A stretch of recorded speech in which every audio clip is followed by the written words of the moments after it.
What is up, YouTube? I am Eric and you are watching Retro Video Game Pickups. Today, we're talking about the top controller for each console generation. So, if you like games, consoles, or product reviews, please consider subscribing. So, let's hop into it.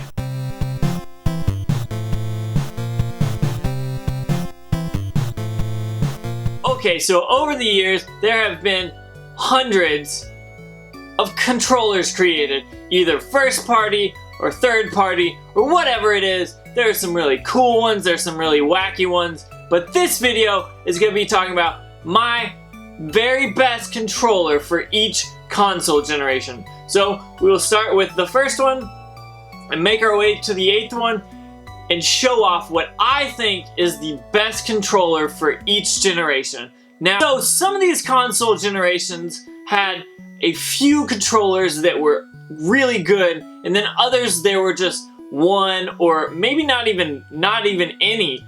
But with that being said, I'm gonna go ahead and start off with the first generation, which to my knowledge, the best one is Pong. So this is a Super Pong because I do not have an actual Pong machine, but this will do the trick. This one is very simple. You just have your knobs. There is nothing hard about it. You got your start game and your on and off switch, and you can select what game you're actually playing. So this one's pretty easy. Now, this is probably considered a console and a controller, so that's why this one was a little bit difficult to figure out, because most of these consoles in this generation were actually had their controllers connected to them. But Atari's Pong machine, for me, was the best in the first generation because it was so simple, but it also got the job done. It wasn't over the top, it didn't have a bunch of other buttons that may or may not be used or anything like that. It was just straightforward, simple, and that's why this is my top one for the first generation. So, going forward, the second generation is also a very simple controller, and that's why the Atari 2600 controller is my top controller for the second generation, because it literally has a joystick and a button. And now I know a lot of people don't like this controller if they are left-handed because they can't use it easily. They have to go across like this instead of playing it comfortably. So, I understand people complain about it, but realistically, this is a really good controller. I still love playing 2600 games, and nothing beats just the joystick and the button.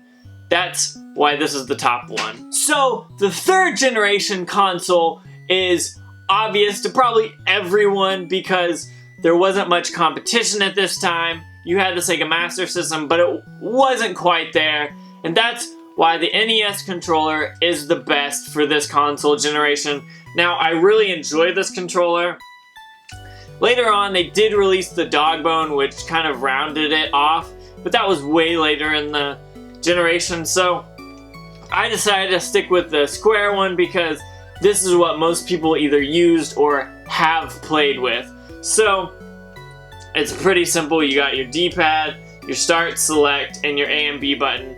Everything about this controller is well made. Now, this is like a 20-plus-year-old controller, and I never have problems with NES controllers, and that's why this one's on the list. So, the fourth generation console is really hard. Now, I'm probably going to make a lot of people mad, and they probably aren't going to agree with me on this one, but the Neo Geo controller for the Neo Geo CD is way better, in my opinion, than the Super Nintendo controller. Don't get me wrong, the Super Nintendo controller is really comfortable and really good.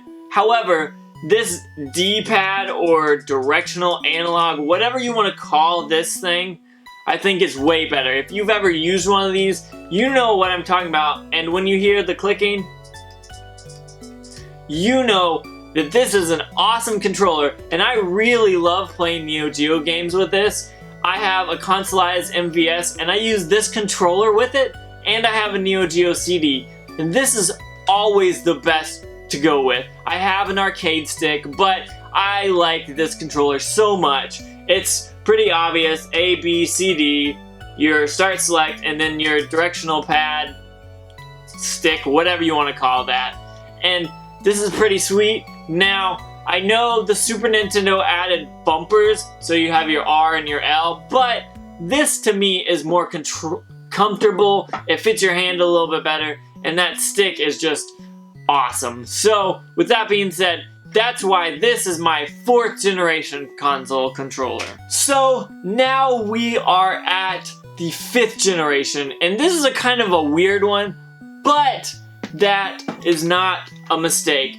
Sega Saturn controller is one of my favorites that works with retro games. So this one is really sweet. You've got your A, B, C, your X, Y, Z, your start, your directional pad, and your left and right bumper, and it really fits nicely in your hand. That's why I picked this one.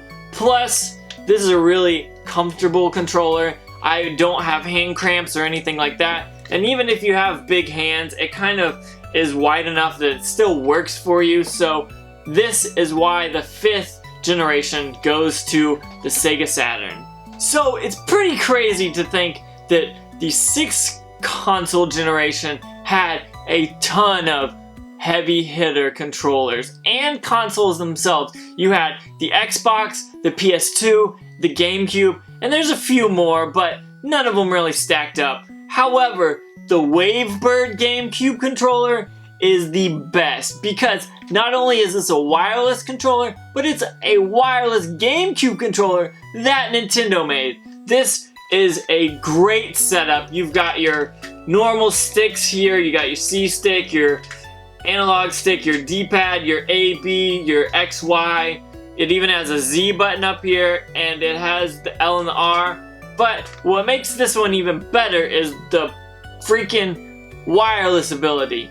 You can play this from 5 feet out to like 25 feet, I believe, and it even has different channels, so you can select how many controllers you can use 4 on one system, and I love this controller. I still use this to this day whenever I'm playing my GameCube because no one wants to deal with cords. But I know the Xbox and the PS2 controllers are still really good, but this one just edges them out because it's wireless and it's more comfortable in my opinion. So that is the 6th generation. So the farther along it got, the harder it was because all these generations had good controller after good controller after good controller towards the end. So I picked for the 7th generation the Xbox 360 controller. Now a lot of people may not like this selection, but I prefer the sticks to be at an angle instead of right next to each other down below. And that's why I went with this one over the PS3 controller because it just fits your hand a lot more. You're not having to play down here and then move up there. You're just comfortable there, and that's a big plus. You have your normal 2 sticks, your D-pad, your A, B, X, Y, your start and back button, your Xbox button, you got your LB, RB, and then your LT and your RT.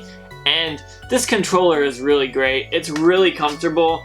When this came out, freaking Xbox 360 took it to another level. And this is still my favorite from this generation. And that's why I picked it for console generation number 7. So this last and final one is the current generation, which is generation 8, which a lot of people are picky about. A lot of people either like their PS4 controllers and they only play PS4, or they have their Xbox and they only play Xbox, or they have their Wii U, which is somehow in this generation, but then the Switch is also in this generation. I don't know how that works, but I am going to go ahead and talk about why I selected this controller, which is the Nintendo Switch Pro Controller. You probably know I was going to pick this because I'm a huge Switch fan, and everything about this is really awesome.